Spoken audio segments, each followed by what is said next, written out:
Okay guys, in this video I want to talk about one of the three components that I use, and that's going to be the low to medium intensity cardio side. If you've watched all the videos, we talk about three different prongs to conditioning that I try and do as we prepare for these hikes. One being strength training. We got to get our legs and our core and our back, shoulders in shape, because we're going to be using a lot of muscles, and not just in an endurance type way, but in a strength type way. We're going to be carrying extra weight on our back. We're going to be taking steps up, and coming down the mountain is just about as hard as going up the mountain, especially on the legs. And so we got to do some strength training. The other prong to the conditioning approach is the high intensity interval training, and we can do that in two different ways. One is a strength or a weighted resistance training, but I speak mostly of sprints or a high intensity effort followed by a rest or at least a cycle down period. So high intensity effort work, low intensity work, 1-to-1 ratio or less, a sprint for 20 seconds, rest for 20 seconds, or sprint for 20, rest for a minute. Just matters where you're at in the training process. What that does for us is it increases our body's ability to convert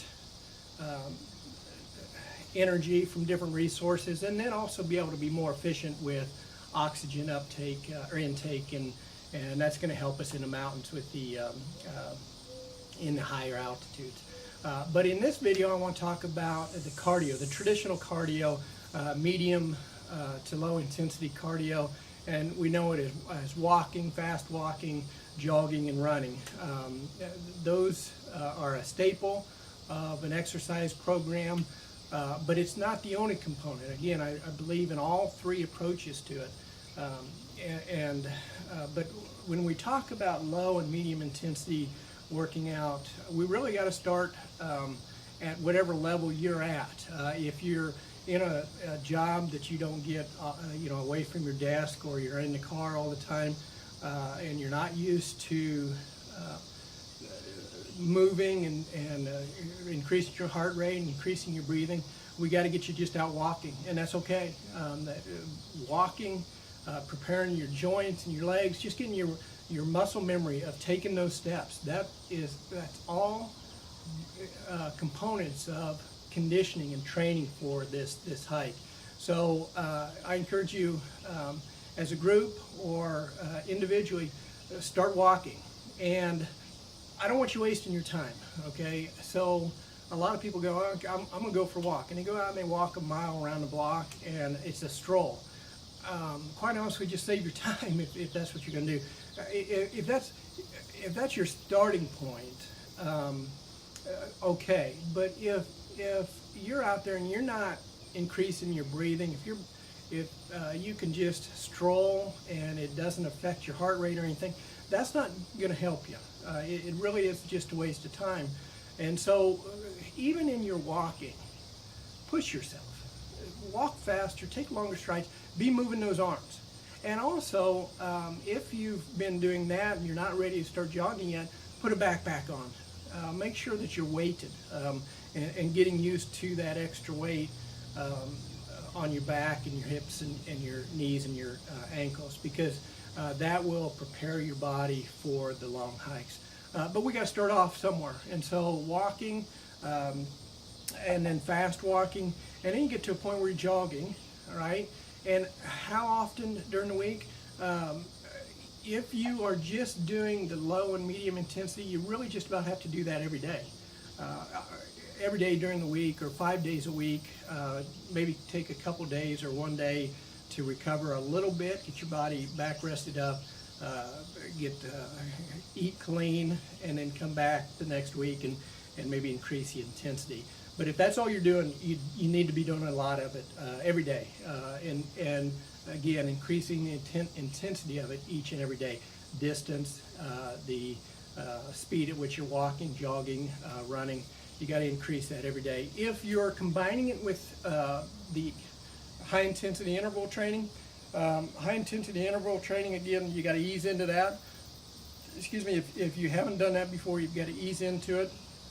And so you may do that one time during the week, that high intensity, and then the rest of the week you're doing the low and medium intensity running.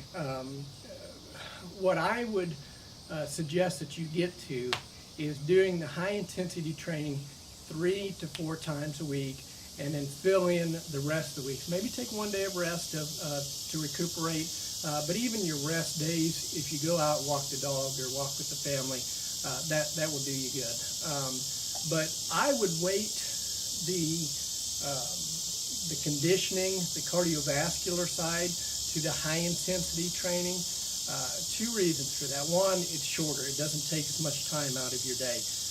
And you'll need to watch my video on the high intensity interval training to understand what I'm talking about. But as far as scheduling and what a week looks like, I can, currently I do 1 to 2 days of long distance running, okay? The rest of the week I do high intensity training. And I will tell you, this is just, again, this is me.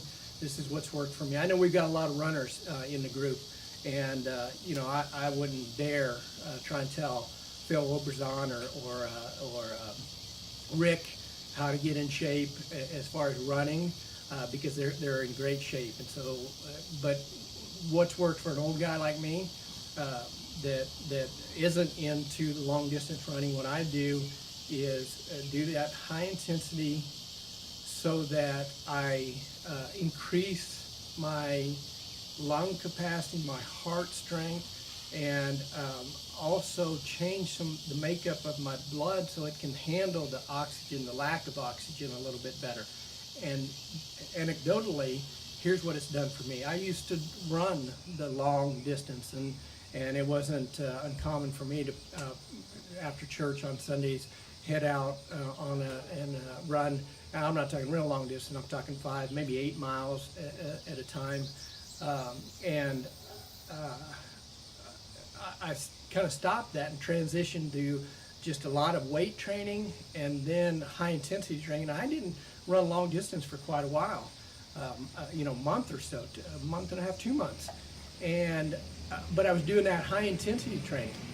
And then I thought, you know, I'm gonna pick up and I'm gonna run, you know, 5 miles. And again, having not been doing that for a month or so, just doing the high intensity, my body was very efficient at converting the little bit of oxygen that I was getting on a fast-paced run, and I ran my fastest 5 miles that I've ever timed before, and I hadn't been running. And I really credit that to the change in how I was preparing my body. And then again, I mentioned that a few weeks back I took off for Colorado and hiked up a steep incline in Manitou Springs, and it was tough. Don't get me wrong, it was tough, but I was expecting a lot worse and was passing people that were in very good shape to the eye test. They were in very good shape. There were some lean runners, and I was scooting on past them, and I really credit that to the high intensity. But I don't want you to stop and think, well, I don't need to do any long distance, because the long distance and the medium intensity and low intensity, what that does is if you've gone on these hikes, you know that first 1/8 of a mile, when you first start off on the incline of a mountain, 14,000 foot mountain, that first 1/8 of a mile, you are questioning your sanity. You go, I remember my first one, I thought, I made a mistake. I need to tell these guys I can't handle this because I am exhausted. And what that is the body, when you first take off, the adrenaline's there, and you are you're anaerobically approaching the hike, and your body is dying because it's like if you were sprinting, but you're just walking, so you don't understand. You're just walking, the oxygen is low, your body's not getting the oxygen it's needing, so it's anaerobically carrying you up the mountain. And 1/8 of a mile is a long way to be going anaerobically. Little tip when you start off is tell the group that you want to rest after 20 yards. I'm telling you, when you first start off, slow down. That first 1/8 of a mile, 1/4 of a mile sets the stage for the rest of the hike. And so let your body get into that the aerobic side of it. Aerobic side is where you are exerting yourself, but you're using oxygen and it's fueling the efforts. Anaerobic is when you are just using the energy stores in your body and the glycogen stores and the different